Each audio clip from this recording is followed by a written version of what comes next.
Mes parents ont annoncé un voyage en famille à Hawaï lors de leur dîner d'anniversaire. Tout le monde a applaudi. Puis j'ai demandé l'heure du vol. Papa a dit, tu ne viens pas. Tu restes ici pour garder les enfants. Ce que j'ai dit ensuite, personne dans cette pièce ne pouvait le croire. Je faisais la vaisselle quand j'ai décidé, non pas métaphoriquement, pas la version romantique du film où la protagoniste regarde au loin tandis qu'une seule larme symbolique coule sur sa joue. Je veux dire, j'étais littéralement debout devant l'évier de la cuisine, chez mes parents, à 21h47 un samedi, toujours dans la robe que j'avais portée à la fête d'anniversaire, les coudes plongés dans l'eau savonneuse, frottant la belle porcelaine que ma mère ne confiait pas au lave-vaisselle.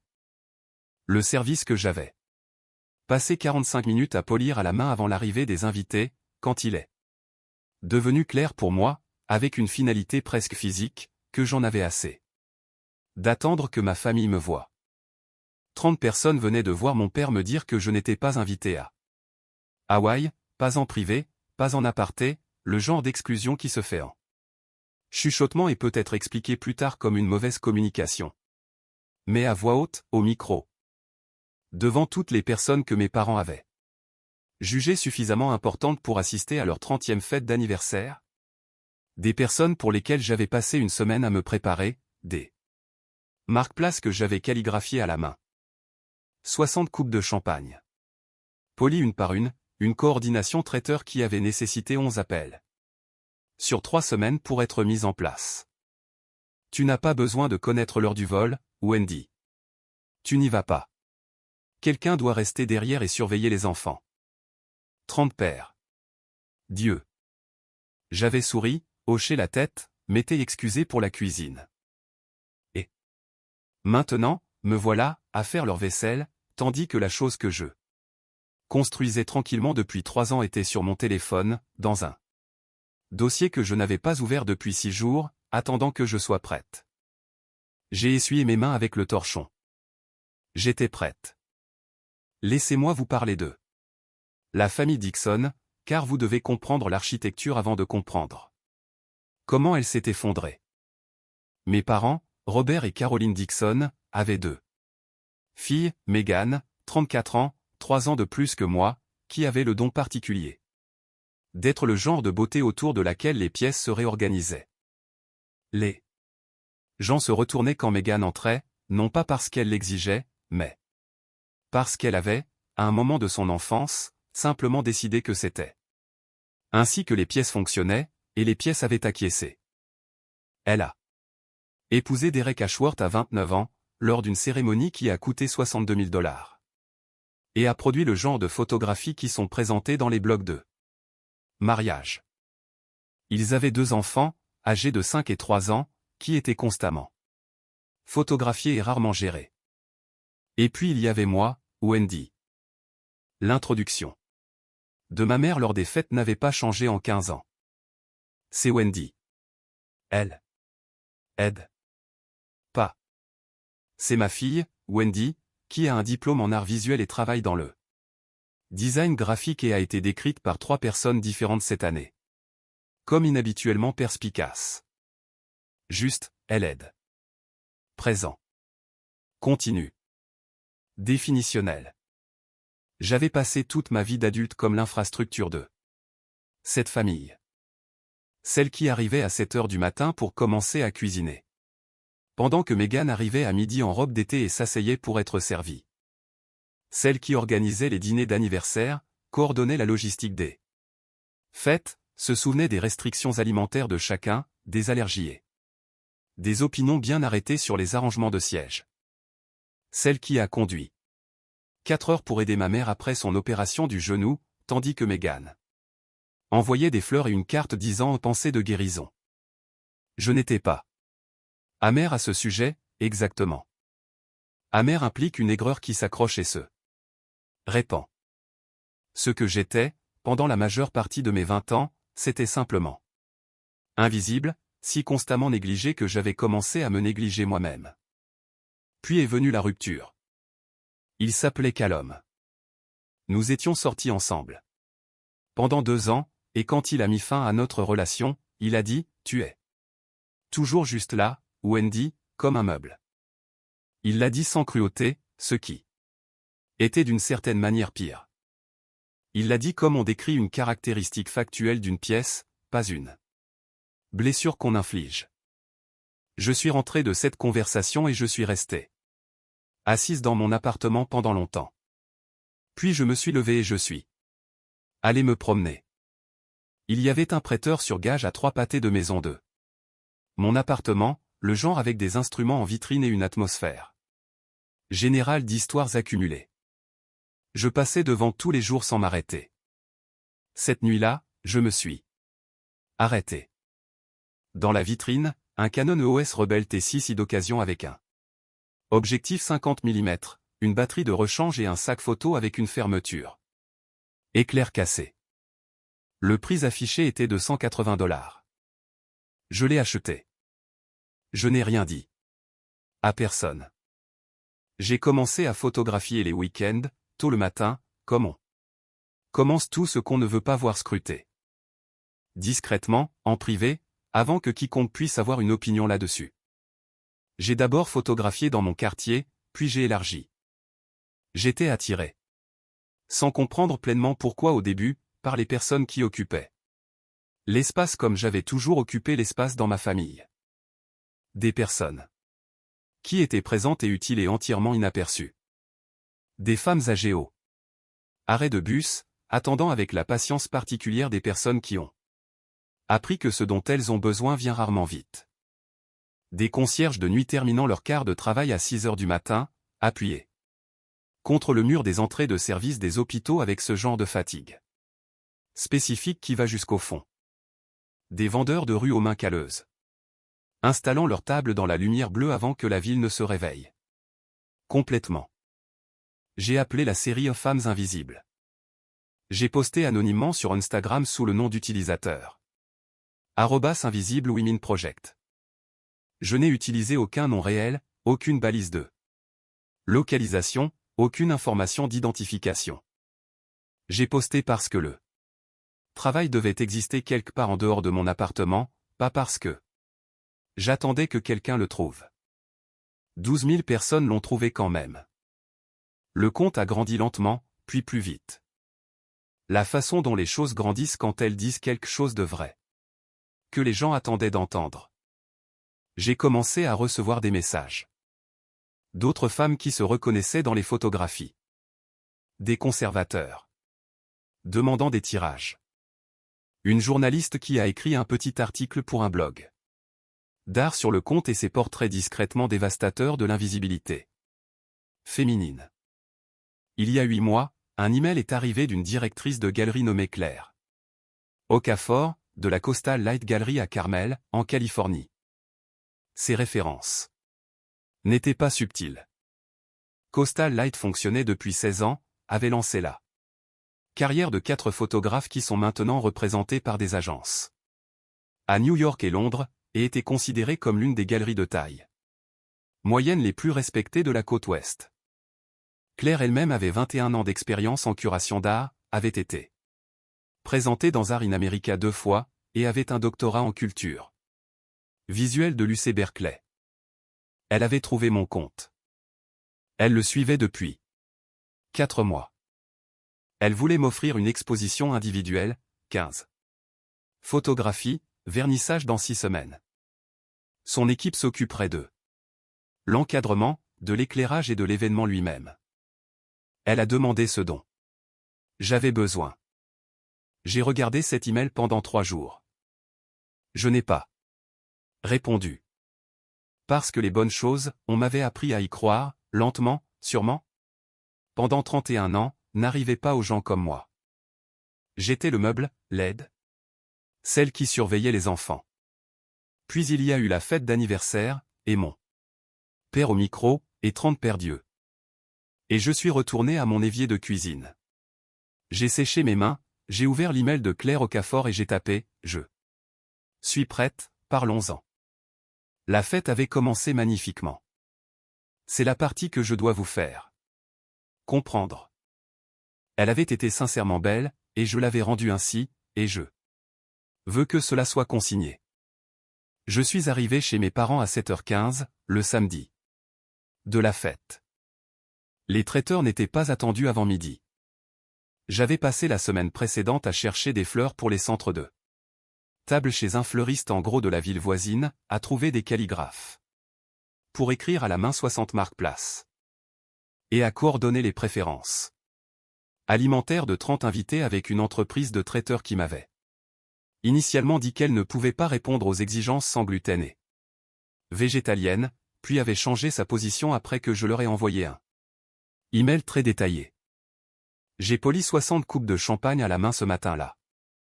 Il n'y avait aucune raison pour que les traiteurs n'aient pas pu le faire, mais j'avais remarqué que les verres lavés à la machine laissaient des traces d'eau, et ma mère les préférait impeccables. Et la connaissance de cette préférence vivait en moi. Comme beaucoup de connaissances familiales vivaient en moi, automatiquement, sans que personne n'ait à demander. Ma mère est descendue à 10h, a évalué la pièce et a dit « Tu es jolie, mais reste en arrière aujourd'hui. C'est à propos de ton père et moi. » Elle l'a dit. Comme elle disait toujours ce genre de choses, pas cruellement, juste comme un fait, comme on dit à quelqu'un que le four est chaud. J'ai dit « Bien sûr. » Mégane est arrivée à 18h30, 45 minutes avant les invités, dans une robe portefeuille floral qu'elle avait acheté lors d'un voyage à Scottsdale le mois précédent. Elle a embrassé tout le monde pour saluer, a trouvé sa place et quelqu'un lui a apporté un verre de vin. Et elle s'est arrangée et a été photographiée par Derek. Et tout était comme d'habitude. Les invités sont arrivés. Le champagne a circulé. Mon père a prononcé un discours sur 30 ans de mariage qui était vraiment émouvant et à propos duquel ma mère a pleuré.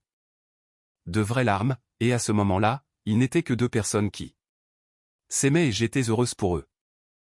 Puis mon père a tapé son verre une deuxième fois. Nous avons une annonce, dit-il. La pièce s'est tue. Il souriait avec le plaisir particulier d'un homme sur le point d'annoncer une bonne nouvelle. La semaine prochaine, nous emmenons toute la famille Dixon à Hawaï. Une semaine au Four Seasons à l'aller. Une deuxième célébration, juste en famille. La pièce a explosé. Mégane a poussé un cri aigu et a attrapé le bras de Derek. Les amis de mes parents ont applaudi.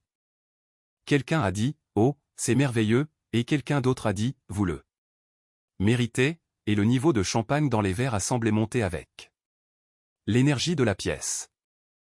J'ai senti quelque chose se soulever dans ma poitrine. Hawaï. Le Four Seasons. Une semaine. Je me suis tourné vers mon père. À quelle heure est notre vol? La pièce s'est tue par étapes, comme une vague reculant. Mon père m'a regardé. Il souriait toujours, mais le sourire avait changé en quelque chose d'autre.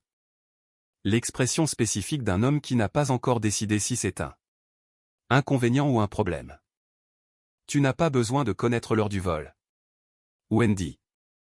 Il l'a dit clairement, uniformément, dans le microphone, qui était toujours allumé.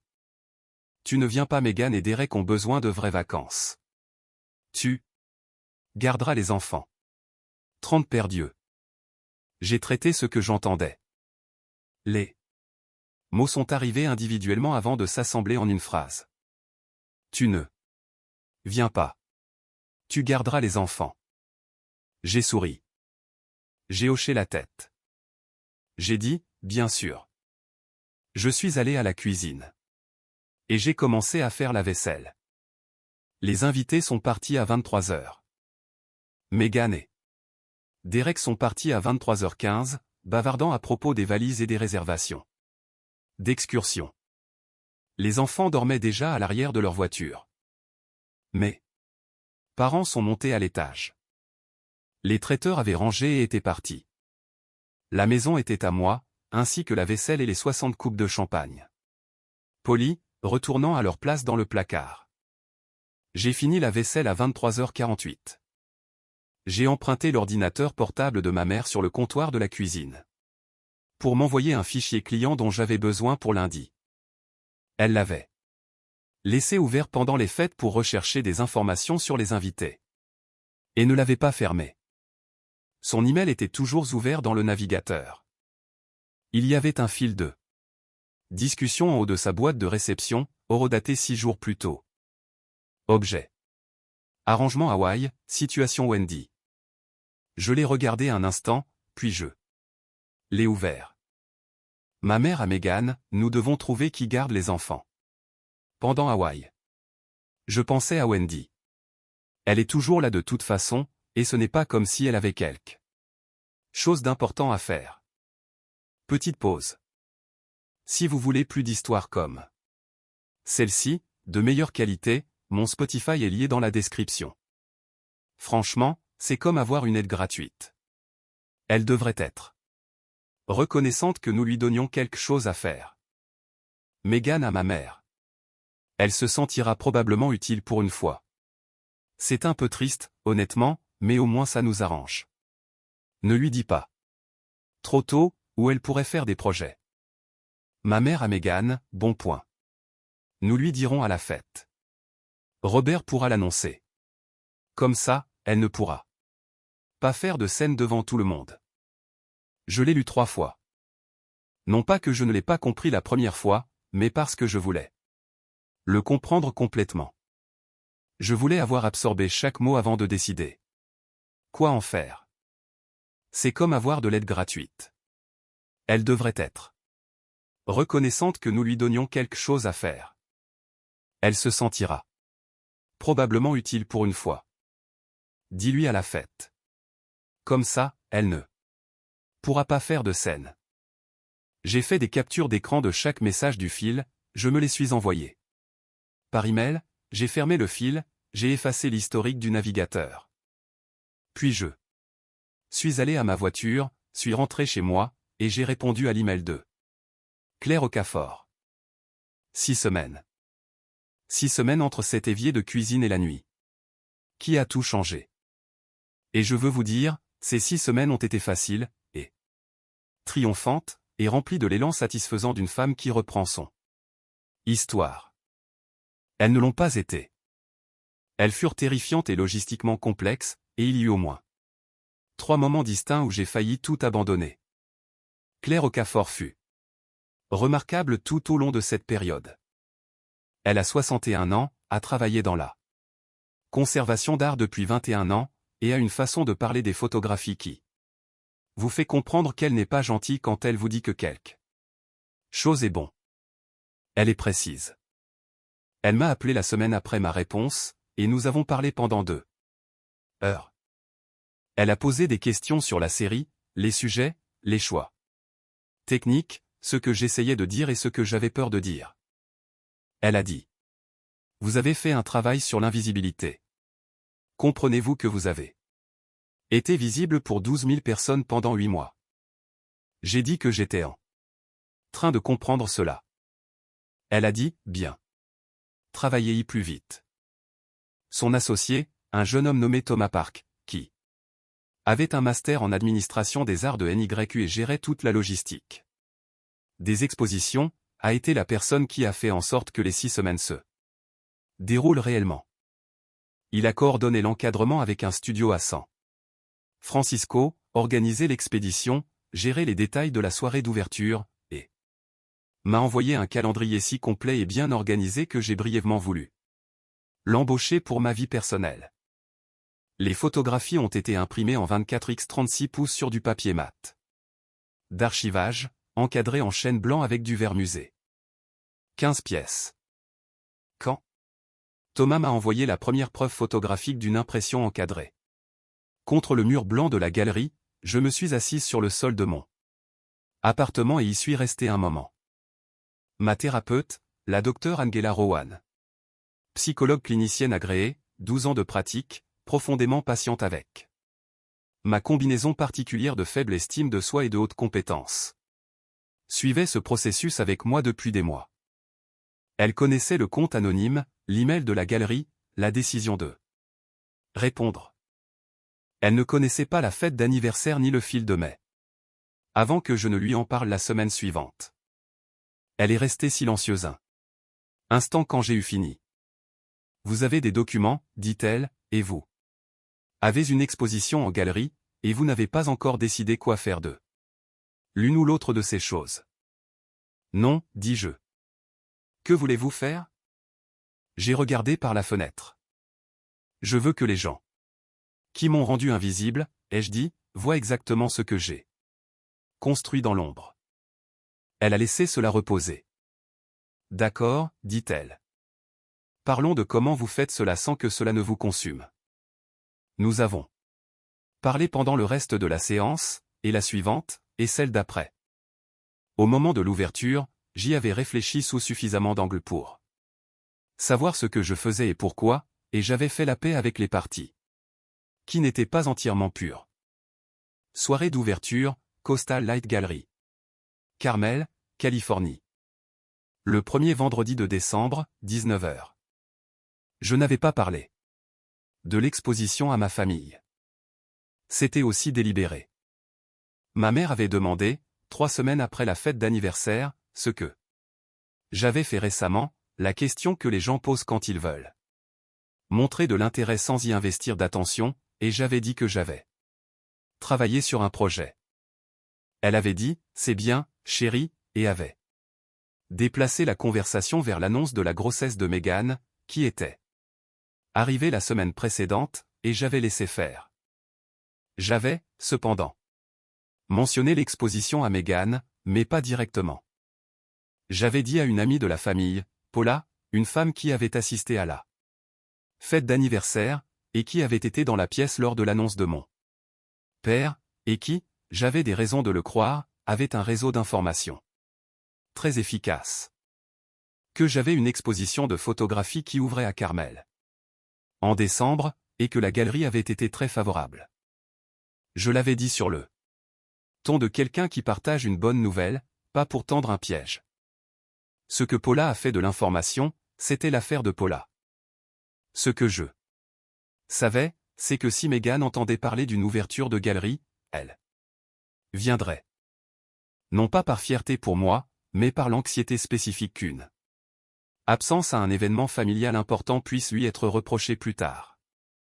Meghan assistait aux choses pour être vue y assister. La motivation n'importait pas. La présence oui.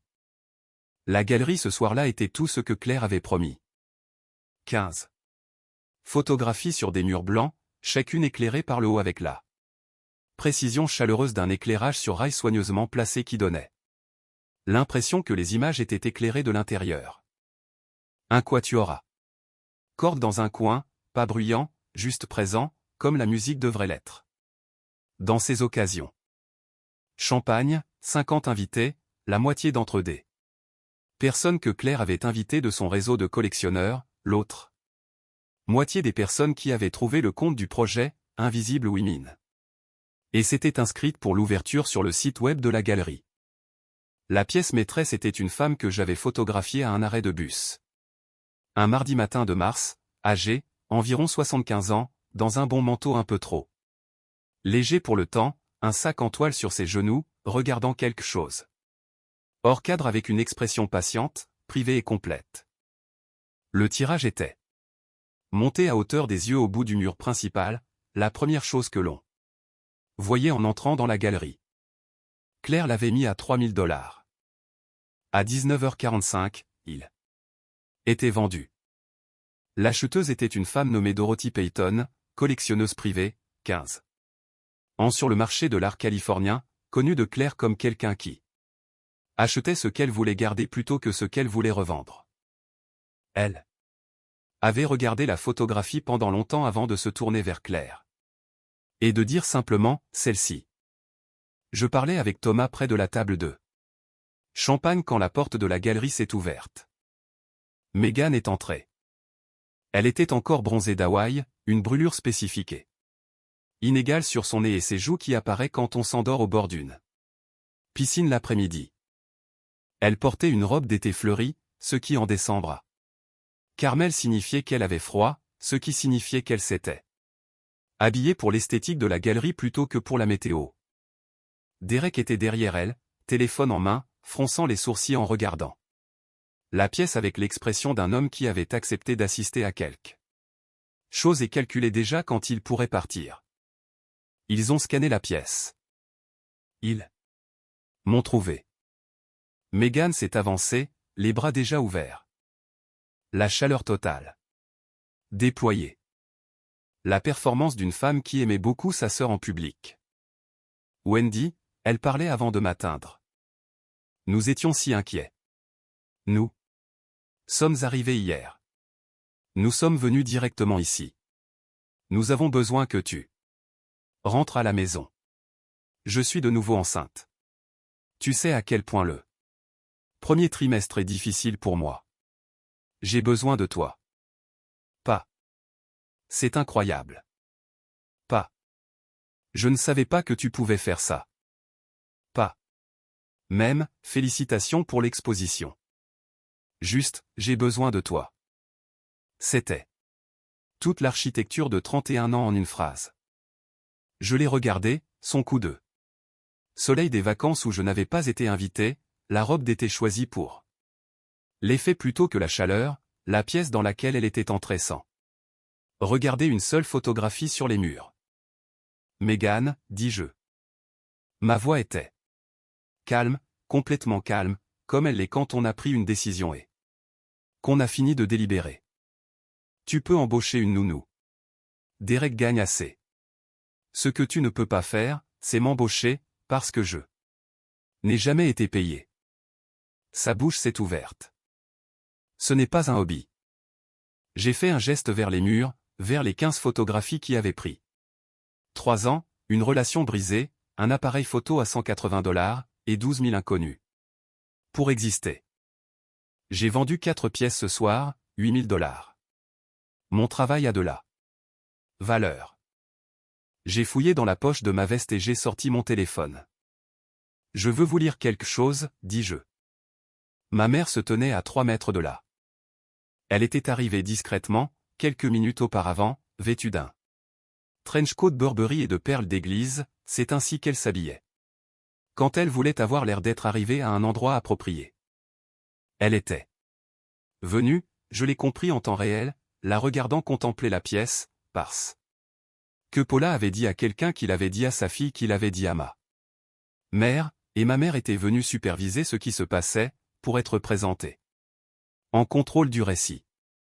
La galerie était devenue complètement silencieuse, non pas parce que j'avais demandé le silence, mais parce que les pièces font cela quand quelque chose de vrai est sur le point d'être dit. J'ai lu lentement. Ce n'est pas comme si elle avait quelque chose d'important à faire. Franchement, c'est comme avoir de l'aide gratuite. Elle devrait être reconnaissante que nous lui donnions quelque chose à faire. J'ai levé les yeux. Le visage de ma mère avait pris la couleur de quelque chose qui avait perdu sa chaleur. J'ai de nouveau baissé les yeux. Elle se sentira probablement utile pour une fois. C'est un peu triste. Honnêtement, mais au moins ça nous arrange. Ne lui dis pas trop tôt, ou elle pourrait faire des plans. J'ai mis le téléphone dans ma poche. C'était un fil de mai, dis-je à la pièce, à personne, à tout le monde. Entre ma mère et ma sœur. Écrit la semaine avant la fête d'anniversaire de notre famille. À propos de la raison pour laquelle je n'étais pas invité à Hawaï. J'ai fait une pause. 30 invités étaient là ce soir-là quand mon père a annoncé le voyage. 30 invités étaient là quand il m'a dit que je ne partais pas.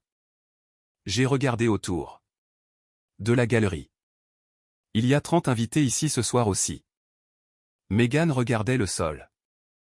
Derek avait arrêté de regarder son téléphone. La bouche de ma mère bougeait sans son et je pouvais la voir chercher la réponse qui gérait cela, celle qui le recadrait comme un malentendu ou une réaction excessive ou un moment d'affaire familial privé inappropriatement diffusé, et elle ne la trouvait pas. Dorothy Payton, la femme qui avait acheté ma photographie centrale 45 minutes plus tôt, a posé sa coupe de champagne sur la surface la plus proche. Elle a commencé à applaudir, non pas de manière performative, mais délibérément, les applaudissements réguliers et réfléchis d'une femme qui avait fait son Évaluation et l'exprimait. Un par un, la galerie a suivi. Ce qui s'est passé après fut moins dramatique et plus réel, ce qui est généralement le cas une fois le moment central passé. Meghan et Derek sont partis. En moins de 10 minutes. Pas d'au revoir. Pas de conversation. Ils se sont simplement dirigés vers la porte comme des gens qui essaient de quitter une situation devenue trop grande pour eux. Ma mère est restée plus longtemps. Elle est restée près du mur du fond pendant près de 20 minutes, regardant les photographies, non pas faisant semblant de regarder, mais regardant réellement. Et quand elle est finalement venue me trouver, elle s'est tenue devant moi sans parler un instant. Je ne savais pas. Pour les photographies, dit-elle. Je sais, dis-je. Elles sont très bonnes. Je les regardais.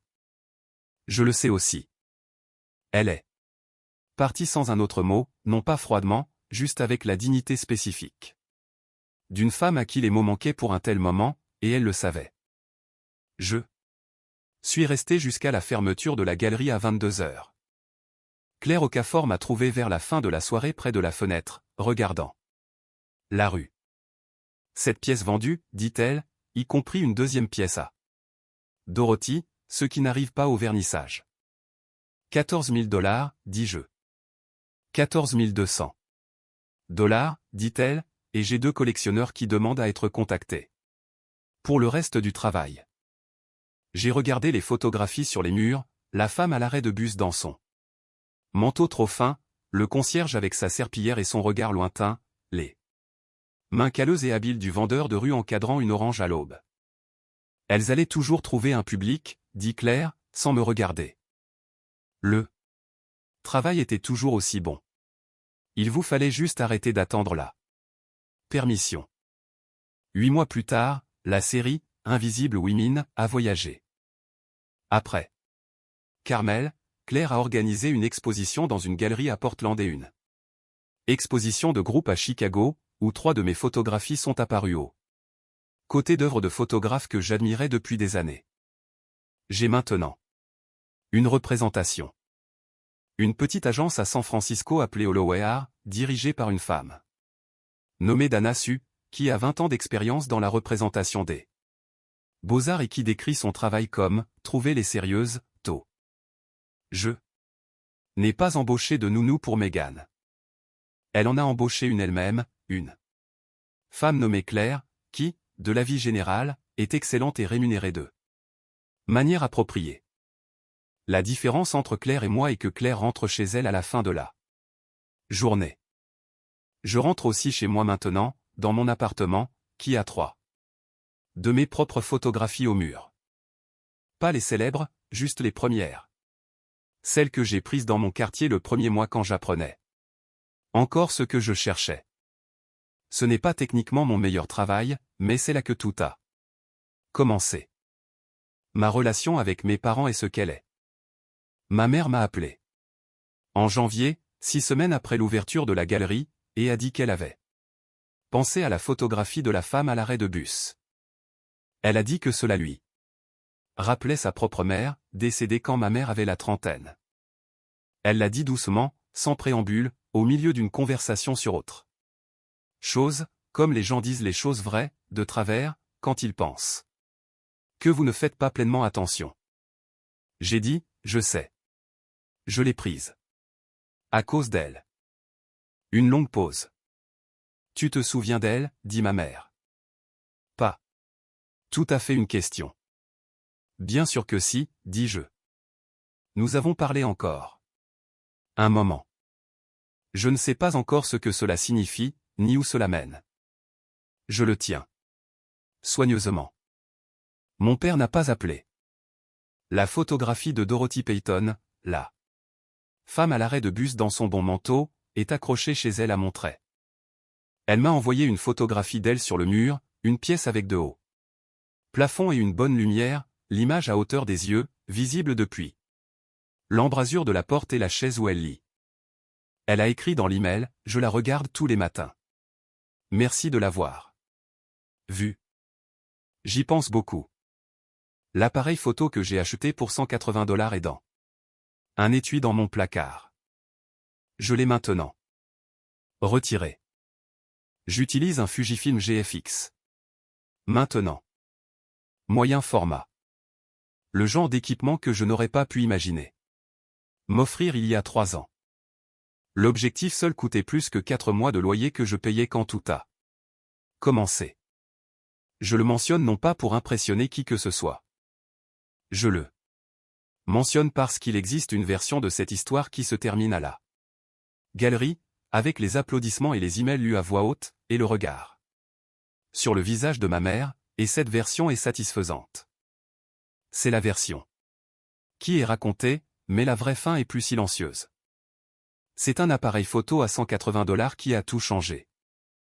Ce sont 12 000 inconnus qui ont trouvé le travail avant même que ma propre famille ne sache qu'il existait. C'est une femme à un arrêt de bus qui n'a jamais su que je la photographiais, dont le visage est maintenant accroché dans une pièce au haut plafond et à la bonne lumière, vue tous les matins par une femme qui a payé $3000 pour s'assurer qu'elle ne serait pas oubliée. Ils avaient passé 31 ans à s'assurer que personne ne me verrait. L'ironie, la vraie, celle à laquelle je pense parfois quand je conduis et que la lumière est bonne, c'est que l'invisibilité était tout l'intérêt. J'étais invisible. J'ai photographié des femmes invisibles, et le travail a été vu par tout le monde.